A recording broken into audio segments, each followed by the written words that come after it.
اب آگے چل کر دبستانوں میں گفتگو ہو گئی. انہوں نے کہا جی ہماری لکھنؤ کی آپ کی جو ہے غزل ہے, انہوں نے کہا جی ہماری دلی کی غزل ہے, دلی کی غزل میں آہ ہے, دلی کی غزل میں داخلیت ہے, لکھنؤ کی غزل میں آپ کے خارجیت ہے, وہاں پر طرب اور عیش اور عشق کی بات ہے. اب وہ حضرت کیا کہتے ہیں داغ دہلوی تک, میں کیونکہ وقت نہیں ہے, داغ دہلوی نے آپ کے جو ہے اس سے کافی فائدہ اٹھایا. انہوں نے کہا کہ جی مستند اہل زباں خاص ہیں دلی والے, اس میں غیروں کا تصرف نہیں مانا جاتا.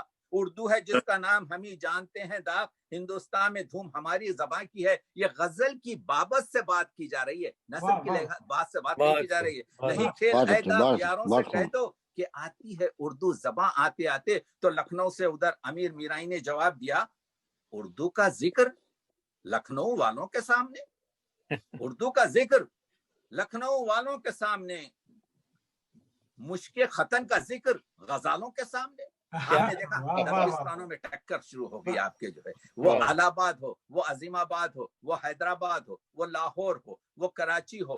تو یہ گفتگو جو ہے, مگر وہ داغ جو 18 سال کی عمر میں یہ شعر کہہ چکا ہے کہ رخ روشن کے آگے شمع وہ رکھ کر یہ کہتے ہیں, غالب کہتے ہیں کہ حالی کہتے ہیں غالب یہ شعر مرزا آپ کے نواب داغ کا پڑھتے تھے اور جھومتے تھے کہ رخ روشن کے آگے شمع وہ رکھ کر یہ کہتے ہیں, ادھر جاتا ہے دیکھیں یا ادھر آتا ہے پروانہ.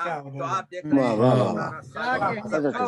ایسا ہے کہ کوئی کہنے والا آپ کے جو ہے 17 سال کا اسد نے جب کہا تھا کہ کیا کہتے ہیں, میں نے ہے کہاں تمنا کا دوسرا قدم یارب, میں نے, تو وہ 18 سال کا اسد تھا جس نے کہا تھا ہے کہاں تمنا کا دوسرا قدم یارب. میں نے آپ کے ایک نقش پا پایا آپ کے جو ہے. تو یہ جو عمدہ ترین شعر ہے تو آپ دیکھ رہے ہیں, تو اس میں معاملہ بندی بھی تھی, اس میں آپ کے جو ہے داغ نے کہا دی موزن نے شب وصل ازاں پچھلی رات, ہائے کمبخت کو کس وقت خدا یاد آیا, ہائے کمبخت, ہائے کمبخت کو کس وقت خدا یاد آیا. اور کبھی کہتے ہیں کہ کبھی فلک کو پڑا دل جنوں سے کام نہیں, جلا کے خاک نہ کر دوں تو داغ نام نہیں. تو غزل اپنے پیترے بدل رہی ہے, غزل اپنا لہجہ بدل رہی ہے, غزل اب کے جو ہے پسند آئے ہم کو بھی اشعار داغ,